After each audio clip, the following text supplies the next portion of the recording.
How we doing? You right, Luke? You right, Craig? Thank you. Cheers, lads. You right, George? You right, George? Martin?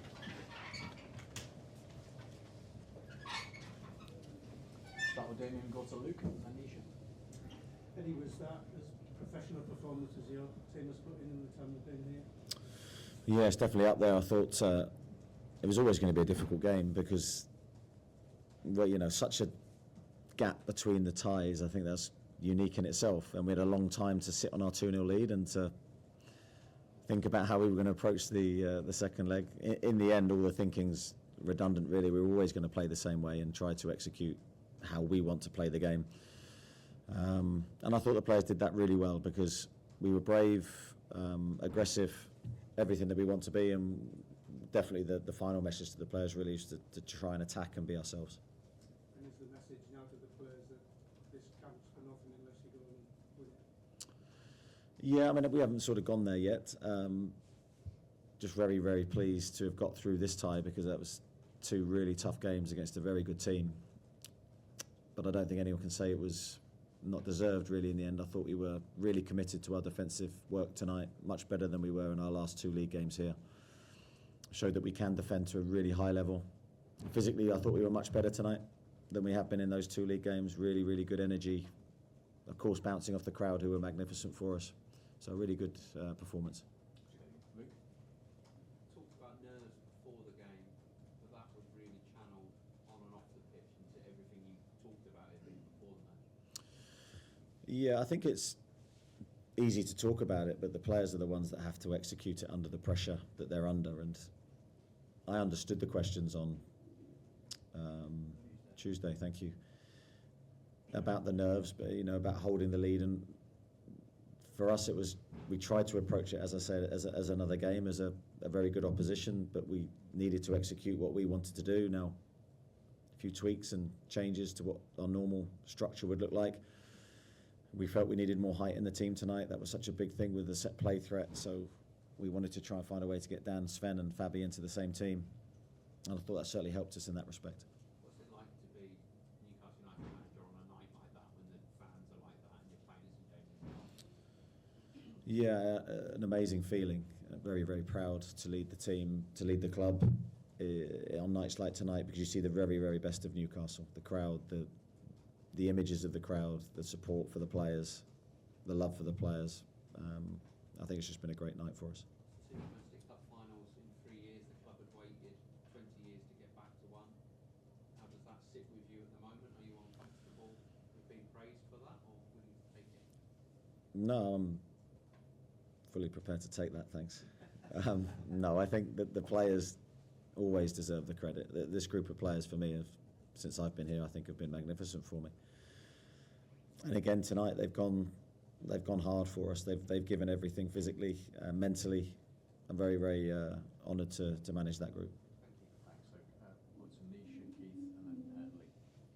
Eddie, do you feel that experience from 2 years ago puts you in a better place going into this year's final? I think so. Yeah, I think so, because I think we learnt a lot from that day. I think the whole build up to the game was long.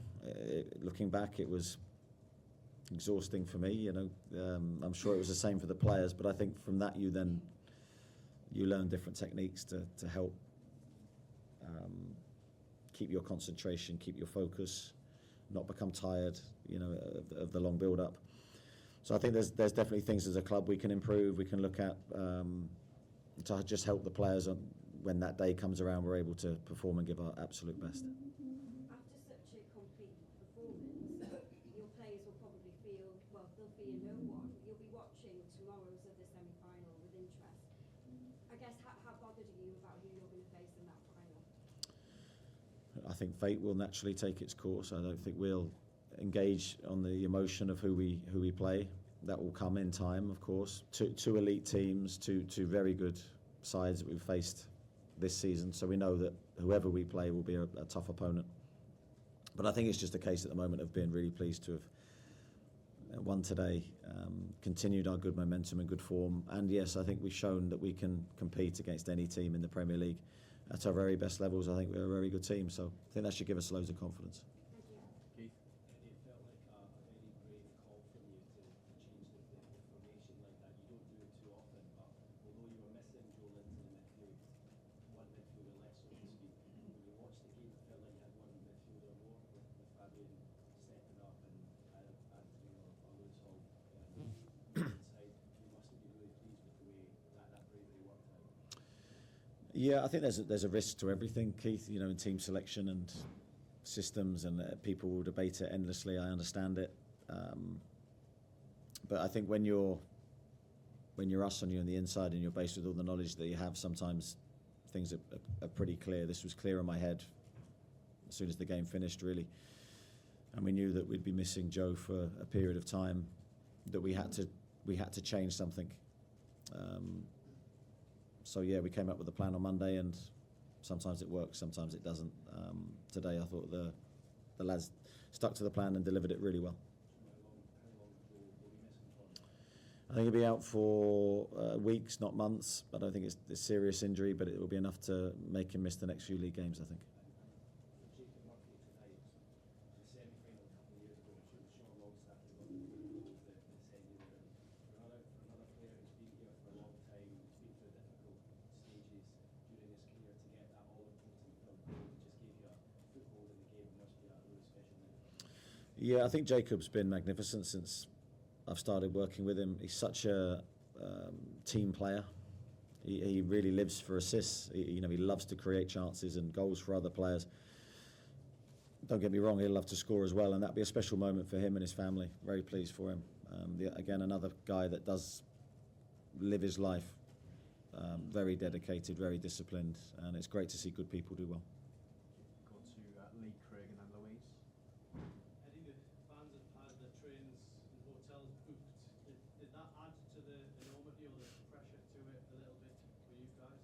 Try and stay away from all that, Lee, if I'm honest.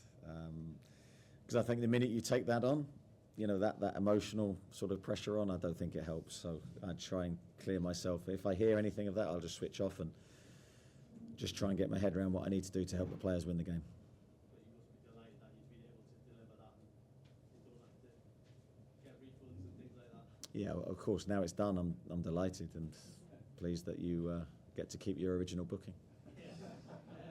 How did you cope with you said that it was a long day. How did you cope? Did you go for a walk on the beach or anything like that, or did you just What's that, sorry? today? How did you cope with Today? Yeah, counting those hours down without getting Well, the walls without anxiety. Well, we always train on a match day, so no, it was training, normal routine. Try and have a little sleep if I can for an hour, which I did. And I slept well, and then straight to the game. Thanks, Lee. Craig? Any necessity is the mother of invention in this formation you played here today. Could that be something you use going forward, given the success of it tonight, when previously you have traditionally stuck to your 4-3-3? Yeah, but we've used that system before. I'll probably say in about 3 or 4 games this season. So it's something that we will turn to if we feel it's right, and the game and the opponent is the best way to match up against them. So it's always something we look at. I think we, believe it or not, I know people will think we play the same system every week. We don't. We change for the opposition because of how we play. I'm talking out of possession here more than in possession. So we'll continue to do that. But of course, if something we really like the look of and we think it adds value, it's something we could do again, definitely. Nights like tonight exist for a reason, with that sense of occasion. You said it before the game, that those on the pitch and those in the stands coming together.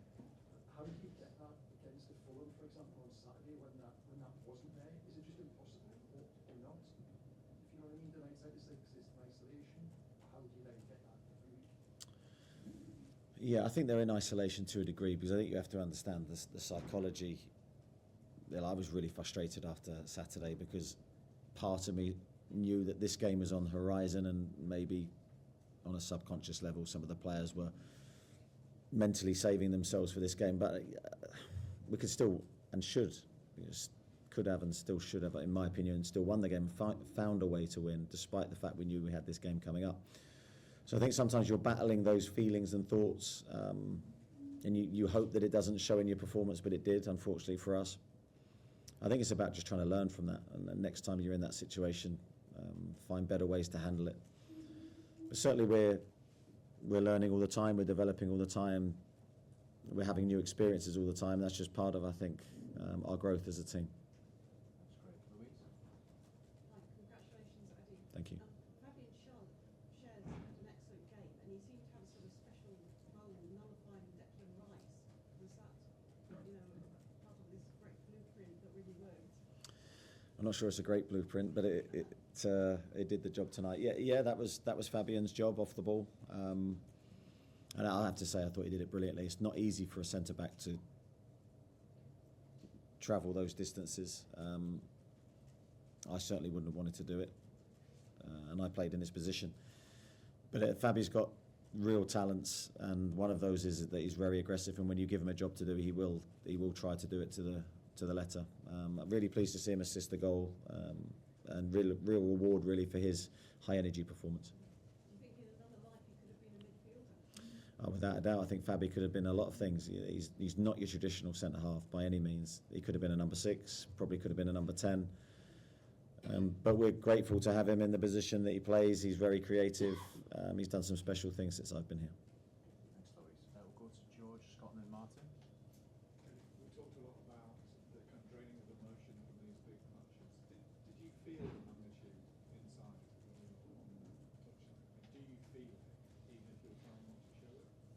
No, I think you know it's there. You know the magnitude. You know the you know the repercussions, good and bad. But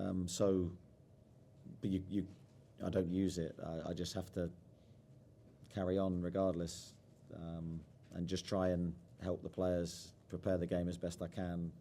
Think of all the different eventualities and just be there if my players need me. That's how I do it. And then whatever happens, you face the reality of success or failure in everyone else's eyes. But I've learned to sort of live with that as I've got more experience.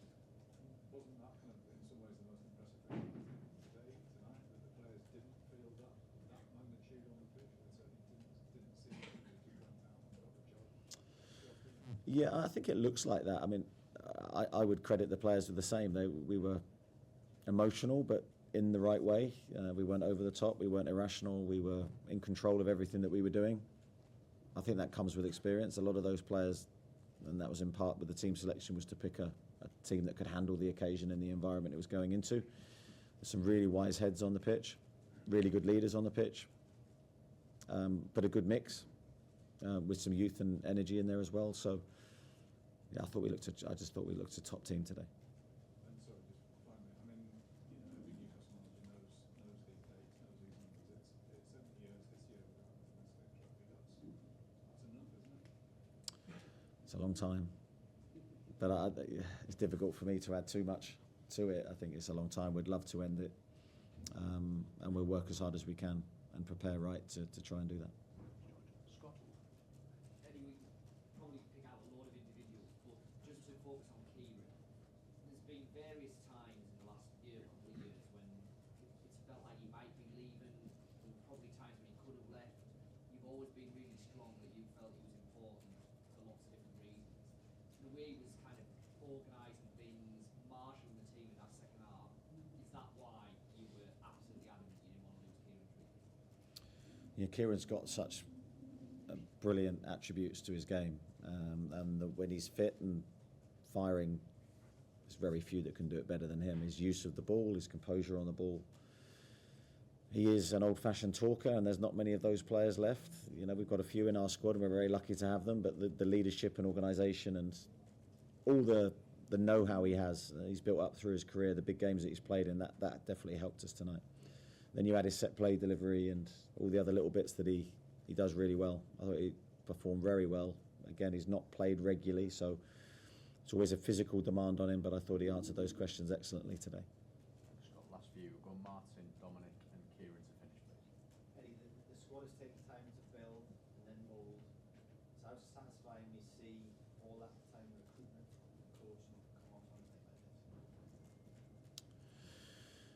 Yeah, I think that's an interesting thought. Of course, you build a squad in the long term, and you're doing it to try and be successful and get results. And I think when you see a lot of players we have recruited in the team and the dynamic looks good, there's a sense of satisfaction there. But the work never stops. The journey never stops, and we're always looking to improve what we try to do, improve the players individually. So we're still in that phase very much every day, trying to make us better. And how important is that energy in your team, which you can see tonight? Is this 100% your team? What do you mean? In terms of every characteristic you want from? Oh, I see. Yeah, well, I think I've been here long enough to say that's my team, and I think I just want it to reflect certain qualities that I look for in a good team. I think the most important one is that we give everything to try and win every game. For me, that's the most important quality, because I think if you're showing that with the qualities that we do have and possess, we will win a lot of football matches. It's been there the majority of games this season, not every game. There's been some frustrations. We're still trying to improve those little margins that make sure that doesn't happen in the future. Thanks, Martin. Dominic? Sven Botman was back in the side tonight after a couple of games. What did you make of his performance, and is he okay after going off? Yeah, I don't quite know what the problem was with Sven, why he had to be withdrawn. I think it was a knee issue, and we hope he's okay. He's such an important player. He's still coming back to his best feeling, rhythm after a long-term injury, but we certainly respect his qualities. I mean, we felt today it was just a must. We got him in the team with his physicality, with his strength, his ball-playing ability. Very, very pleased with his performance, but of course, I need to check the injury and check he's okay.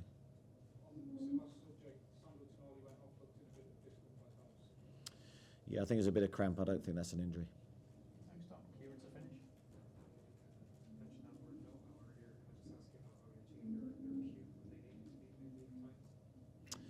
Yeah, I think you have to be at times. I've got no issue with that. I think, as I said earlier, we tried to pick a team that had a lot of experience in it. A lot of those players have played in the Champions League. They've played in different leagues around the world. I think it was a really good mix between youth and experience.